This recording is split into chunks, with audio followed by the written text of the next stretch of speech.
Guys, we've made it. This is our last week in the book of James. No! Mixed feelings in the crowd. One of my favorite things that we get to do here in Fuel 910 is walk through books of the Bible.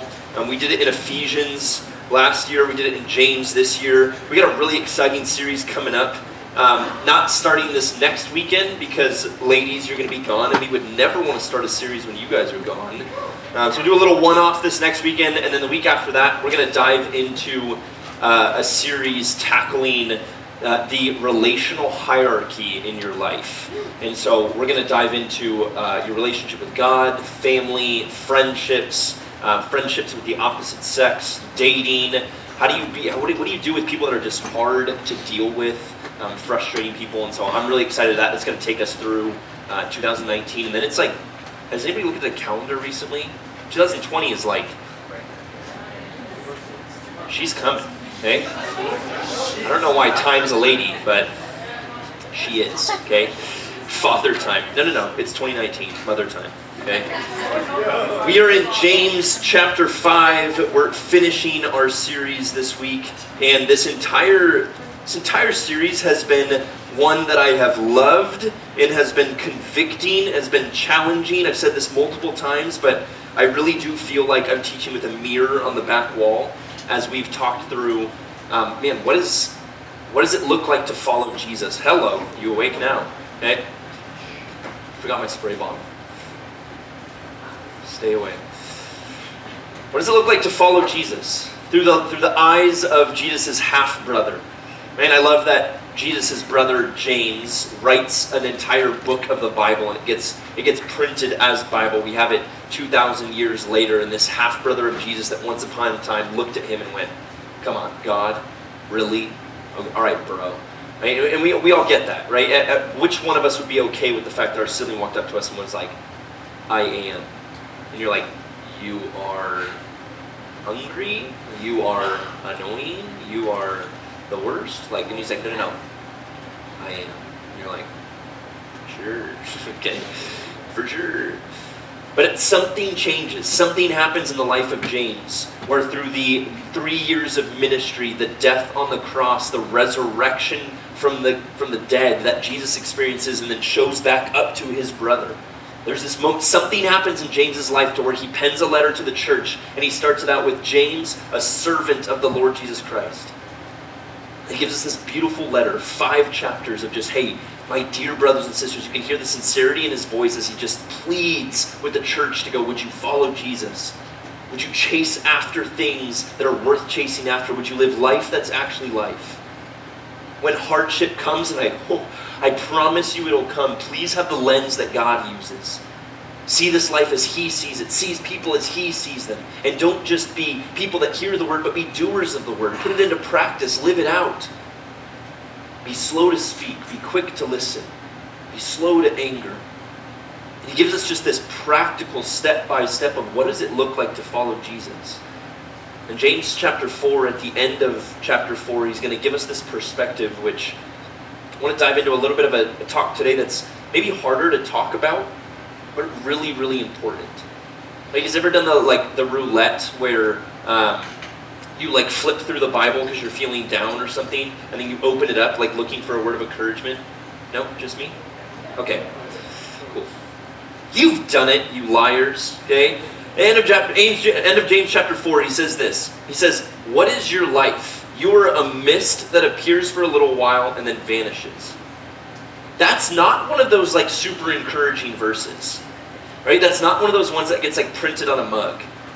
Right? We've all seen the poster with the dove that's like, "I can do all things through Christ who strengthens me," and there's like a dove flying, and you're like, "I will dunk one day." And you're like, "No, you won't. You're 5'2". Like, it's not going to happen. Right? And maybe we've seen the mug that's like Romans 8:28, like, God works for the good of those.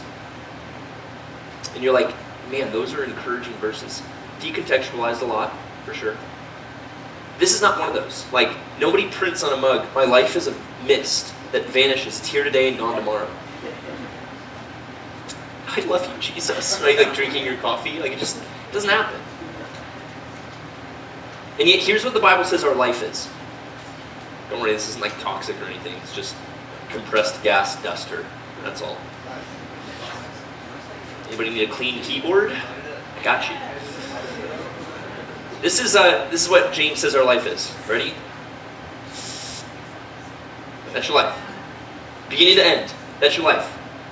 Right? And whether, wherever your theology lies, if you're like a young earth person and you think the earth is like 10,000 years old or so and the creation account was 7 literal days, or if you're more of an old earth person and you think the earth is actually like 4.5 billion years old, either way, let's just be generous, your 70, 80, 90 years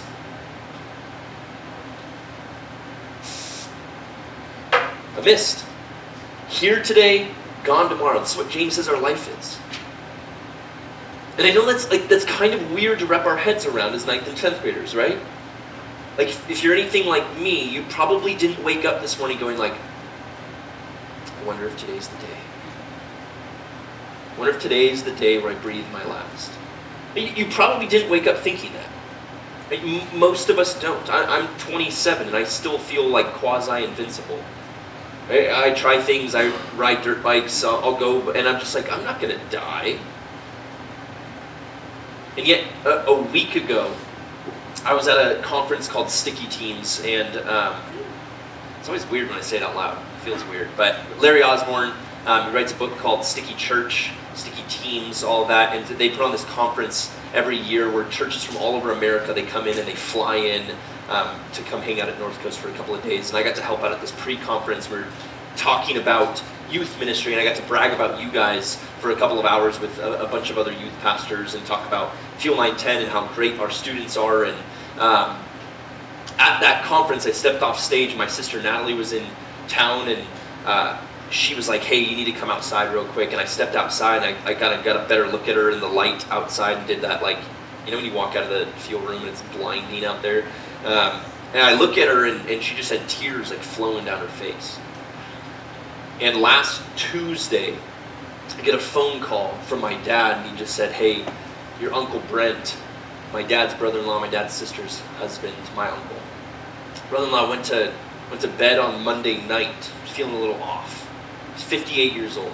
Not like he's old. He's active, kayaks, hikes, works on his house, 3 kids, wife. Went to bed Monday night just not feeling super great. Woke up at 3 a.m., went downstairs, got a glass of water, sat in his chair for a little bit. Wife came down, hey, you okay? Yeah, I'm fine, I'll be back up in bed. She goes back upstairs, 6 a.m. rolls around, she goes to wake him up, and he was gone. And I get this phone call Tuesday morning that my very healthy, very alive Uncle Brent is no longer with us. 58. My dad's 55. He still feels invincible to me. He can still kick my butt. Tuesday. Kind of a sobering moment. Right, again, I don't wake up thinking about a mist. I don't wake up thinking about man, my life's a mist. What am I going to do with it today? I wake up thinking, I got a long life in front of me. Kids, family, house, page, vacation, a lot of time. And again, I don't talk about this so that there's just this somber environment or so everybody's death. I talk about it because it's important. It's important because everybody has a Tuesday. Every single one of us will have a Tuesday. And I hope and I pray that for all of us in this room, it is 80 years down the road. And I hope when that day comes, everything's squared away, we have families surrounded around us, and we die in such a way that our legacy is strong. But we're not guaranteed tomorrow. Again, my hope, my prayer, my longing for all of you is that there would be this full and long life, and yet we're not guaranteed Tuesday. Sorry, we're not guaranteed tomorrow. We are guaranteed Tuesday. It was a sobering funeral to be at, as they talked about my uncle was 2-3 years away from retirement. And they had these plans for this property up in Oregon, and they wanted to go up and move, and there was these long plans, and these times, and this excitement for the future and all this, and yet, just like that. But there's 2 types of funerals I've been to. Hey, the first type, it was like the one I went to on Saturday, where it's really sad. There's lots of tears, right? As a pastor, you go to like a lot of funerals and a lot of weddings. It's just kind of your thing. And I've been to a lot of funerals where it was like the one on Saturday, where there's a lot of sadness, but it's celebration. And as we talked about the legacy that my Uncle Brent left behind, and the way that he loved his wife, and the way that he loved his kids, and the way that he worked hard in his job, he had been at the same company for the last 27 years. There's this legacy, this strong legacy left behind. But I've been to a second type of funeral where there's a lot of regret. And whether it's from people that showed up that went, man, I wish I would have. Or I can't believe I left this unspoken. Or man, this beef that went back years, and I don't even really remember what it was, but it was never unsettled. Or they really wanted to, or if they would have just gotten to be able to, or if they would have just, and it's filled with regret. As we tackle these lists on the left and right here in just a second, what I want to talk about is number one, everybody has a Tuesday coming. And number two, what does it look like to live life where you can arrive at that Tuesday without regret? And I don't mean like spring break 2020, no regrets, right? I don't mean like the country song that's like ride a bull named Fu Manchu and go skydiving, and it's not what I mean. I don't mean like check your entire bucket list off tomorrow. What I mean is, how do we live life with the perspective that if this is life in the grand scheme of things, then I want to chase after this right side more than I do this left side. Now you listen to James's tone change here a little bit. What is your life? You're a mist that appears for a little while and then vanishes. Now, all throughout this book, James has kind of been this like old man, right? With this like, dear brothers and sisters. It's kind of been this like very loving, very gentle, right? Strong, but gentle. It feels like he's softly shoving you towards Jesus. Right? And then chapter 5, he kind of shifts a little bit. It says this. Now listen, you rich people. Weep and wail because of the misery that is coming on you. Your wealth has rotted and moths have eaten your clothes. Your gold and silver are corroded. Their corrosion will testify against you and eat your flesh like fire. Good Lord. Right? Like James goes in right here. Like he is like the whole letter, my dear brothers and sisters. And then chapter 5 comes and it's like he's running out of time or running out of paper, and he just goes, now listen, rich people. You're like, jeez. And I think almost unanimously, anybody I've talked to about this chapter, and even especially for me, like when I first read it, I find myself like in James's corner. Right? You ever been in a situation where, whether it was like in sports or like some sort of conflict or argument, where maybe your friend is better at fighting than you are, or they're better at trash talking than you are, and so you're just kind of like their hype woman or their hype man, and they're like talking trash, and you're like, yeah, get it. Yeah, you better watch out, right? And then like the second they come for you, you're like, but you're like the co-trash talker. This is what this passage feels a little bit like for me. Like when James goes, listen, rich people, I'm like, yeah, rich people. He's like, weep and wail because of the misery that is coming on you. I'm like, oh, it's coming, right? I'm like side by side with James, going like, oh, get him, James, get him. And I think if James was like speaking this out loud and I was doing that, I think he would look at me and go, excuse me, who are you? Oh, Austin. Where do you live? United States of America? Where? No, like where specifically? California? Where? San Diego. Oh, okay. I see you have shoes on your feet. Do you have more than one pair of those? Let's not talk about that. You have more than 2 pairs? I said let's not talk about that. Okay, sorry, we'll leave that behind. Bit of a shoe fetish. Does your family have a car? Yeah, sure. Do they have more than one car? Well, yeah, my dad has a car and my mom has a car. Okay. When you walk into your house, are there areas in the house with levers where water comes out? Duh. Can you choose hot or cold? Most of the time. Unless Amber showers before me. Can you drink that water? I mean, you could. I have a Brita, but I suppose you could. It's potable. Interesting. Okay, hype boy, I'm talking to you. And that's just like a few of the stats. That's few. I could rattle off. We could spend the rest of this time talking about wealth and money. I'm not going to. That's another message for another time. But what I want you to hear and know, that if you're sitting in this room, in these seats, and you have more than one pair of shoes, your family has their own car, you can drink the running water that exists in your house. You are in the top 2% in the world. Right? The 7+ billion people on this planet, you are in the top 2%. When James says, listen, rich people, he's talking to you. He's talking to me. And not just like the world now, the history of mankind. We are now living in a day and age where we are the wealthiest human beings that have ever walked planet Earth.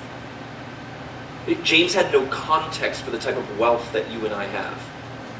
So when he said, listen, rich people, this should all kind of send a little bit of a shiver down our spine, and we should sit up in our chair a little bit and grip our pen a little stronger as we take notes on what James is about to say. And I think the number one reason that Scripture talks about money more than any other topic is because he knows that we have this temptation to fill our cup with something that isn't God. More often than not, faithfulness to God is not the convenient option. Like we talked about this a little bit in our worship intro, but this imagery in the Bible that God uses of living water versus a cracked cistern. Right? Just take for a minute. We'll just translate cracked cistern to cracked cup. And if you try to fill a cracked cup, it's going to leak all over the place. If you go to a drinking fountain, to a spring, if you've ever been to an actual spring that comes up from the earth, there's just this endless supply of water. And God's going to go, would you go to the endless supply instead of using your cracked cup over and over and over and over again? But you want to know why I think he says, listen, rich people, be wary, rich people? Why I think Jesus, right after he talks to who's called the rich young ruler, he says, it is easier for a camel to pass through the eye of a needle than a wealthy person to enter into the kingdom of heaven. And there's no there's no gate that was called the eye of the needle. That was an actual real camel passing through that tiny little hole that's impossible. Anybody sew in here? How often are you trying to get that string through the eye of the needle and you're like, Stan, will you hand me my glasses, right? That's what my grandma used to always say. Anyways, it's hard, right? A needle, and God's going to go, a camel passing through that is easier than a rich person to enter into the kingdom of heaven. You want to know why? I think it's because we're capable of filling our cups with so many things that aren't God. I sat through this message one time where they were talking about how God is the only thing that can satisfy you in your life. God's the only thing that can fulfill you. God's the only thing that can... And I sat there and I went, I don't think that's true. I don't think God is the only thing that can satisfy. And the old adage, money can't buy happiness, BS. Right? To quote the great theologian Tosh.0, money can buy you a jet ski. You ever seen anybody unhappy on a jet ski? Just try it. Just try. Go to the Carlsbad Lagoon, rent a jet ski, and just go out there and just be grumpy. Well, you're right. You go on vacation, you go to a friend's house that has a beach house, and you can watch the sunset over the ocean. It is happy. It's comfortable. It's fun. But it's also fleeting. I think the problem with the momentarily satisfying things of this world that wealth and money can bring you is that they're fleeting. It's like filling up a cup with a massive crack in the bottom of it, and we go, jet ski, and it fills up, and momentarily you might feel comfort, you might feel happiness, you might feel contentment, and then it's going to leak out, and you're going to go, beach house, another vacation, more video games, more likes on a photo, more time on TikTok, more interaction with friends, another boyfriend, another girlfriend, another physical experience, another vacation. And you look at the wealthiest people in the world, and more often than not, they're the most unsatisfied people in the world. They recently did this study that I was reading about where they talked to people that made $40,000 a year, which to you might seem like a lot of money. To America, pretty average. You look at $40,000 a year, and they walked up to people that made $40,000 a year, and they said, how much would it take to make you happy? How much a year would it take for you to make you happy? And they said $60,000. So they went to people that made $60,000 a year, and they said, how much would you need annual income to be happy, have made it? And they went, oh, $85,000. So then they went to people that made $85,000 a year, and they went, hey, how much would you need to be happy? And you see the trend here? This went up into the hundreds of thousands of dollars. It's like a cup with a crack in it that we just keep filling up. James is going to go, listen, rich people. Wake up, pay attention. Nothing that you can fill your cup with is going to satisfy. So we'll spend the next 10 minutes or so just tackling these 6 things that I want to ask you the question, is your life more marked by pride or humility? Is your life, as you take notes and you write these things down and you put your name on there, is your life more marked by pride or humility? In James chapter 4, going back a little bit, it says, God opposes the proud but shows favor to the humble. I don't know about you, but I don't want to be opposed by the God of the universe. Pride, simply put, is simply a misunderstanding or a misperspective of who you are. An improper view of self. Pride is an improper view of self.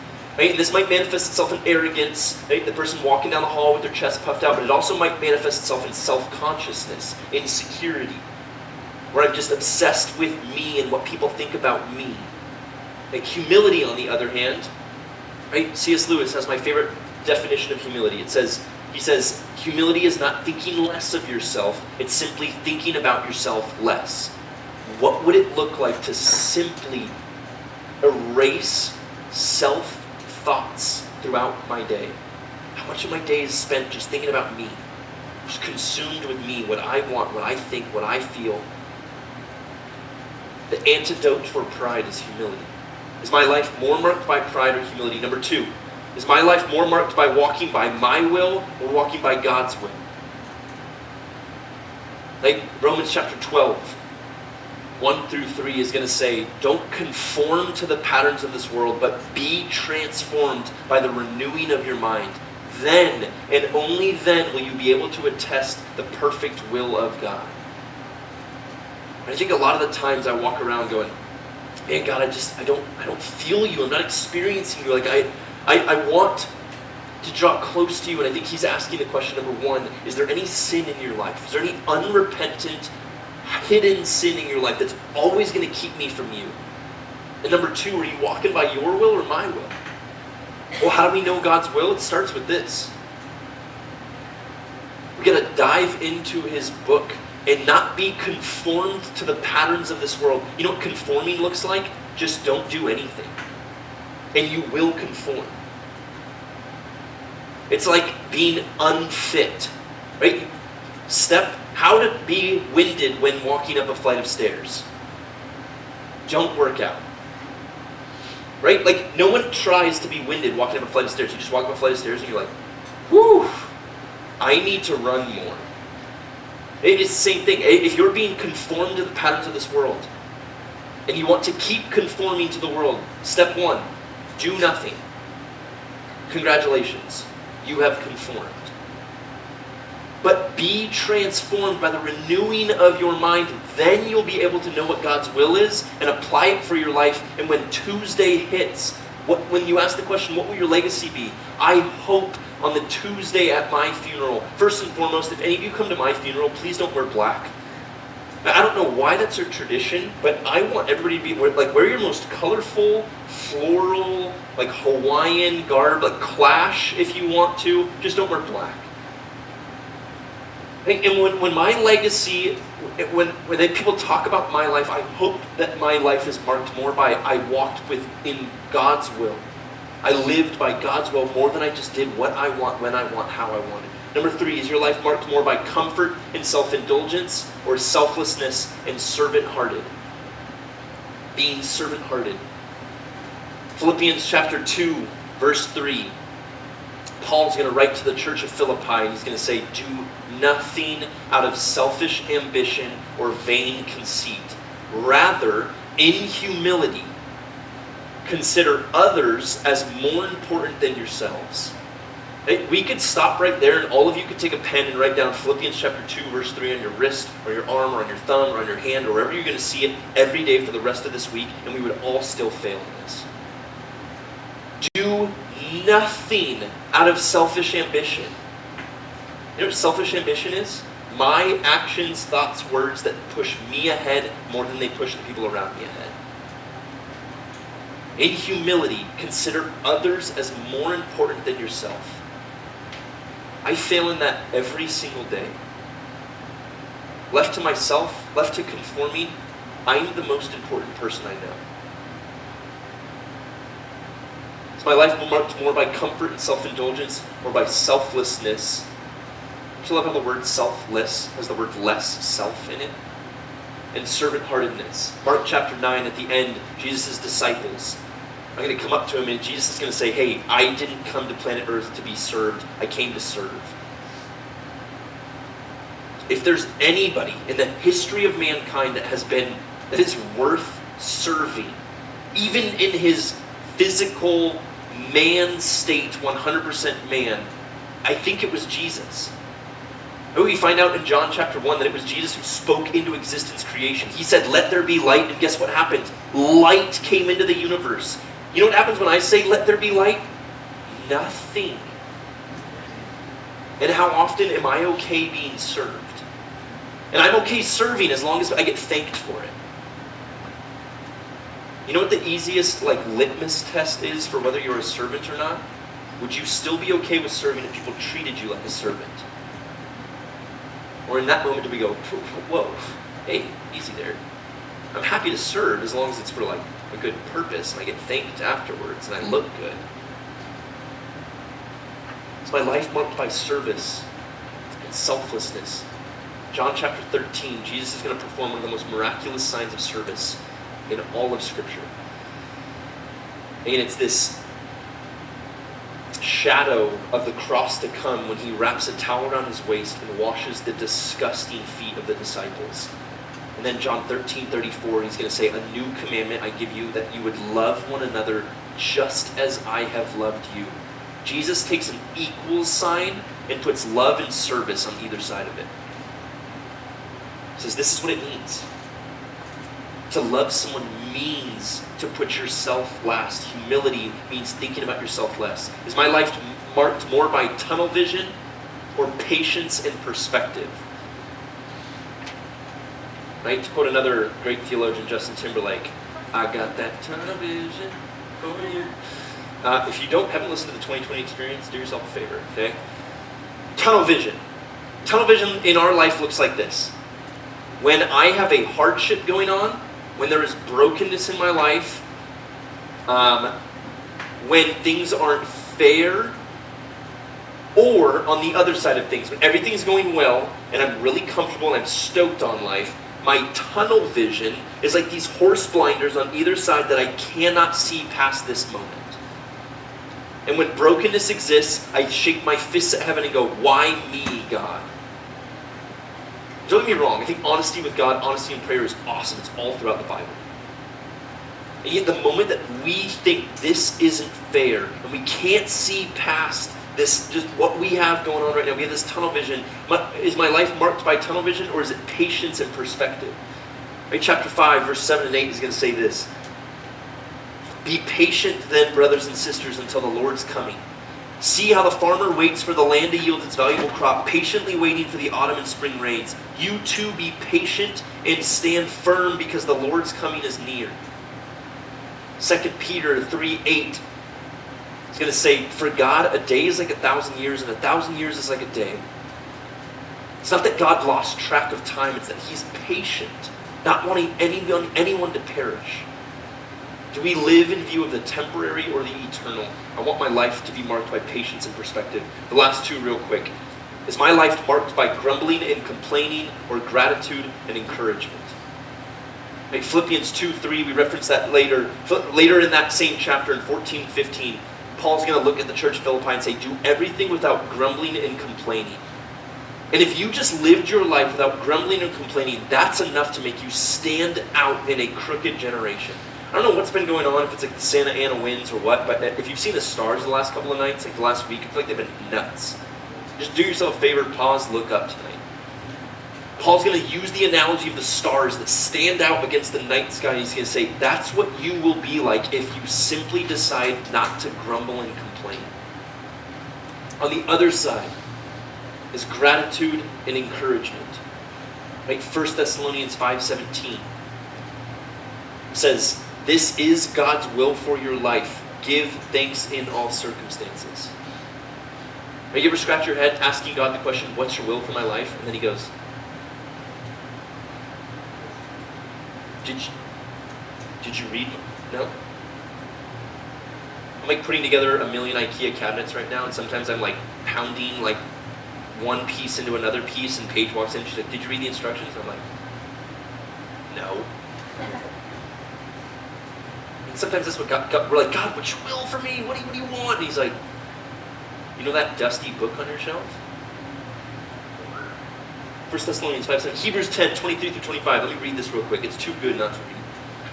And it's too long to memorize, sorry.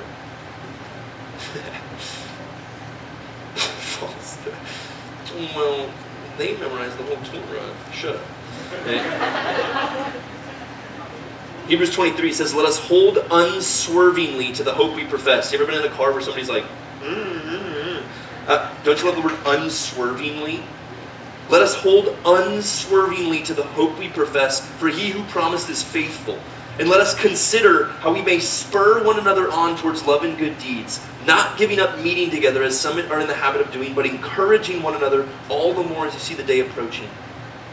Hey, you know cowboys, how they had that like metal piece on the back of their boot? Right? That wasn't to hurt the horse, it wasn't to make the horse bleed. Like that was a spur. And to spur on the horse was to encourage it to run faster. All throughout the New Testament, Paul uses the analogy of running the good race, right? Pursuing the marathon, being the athlete that perseveres, that withstands. To spur one another on is to encourage one another as we all chase after the day of the Lord. What would it look like to link arms with the rest of your fellow 9th and 10th graders and say, life is too short, missed. Hell is too hot.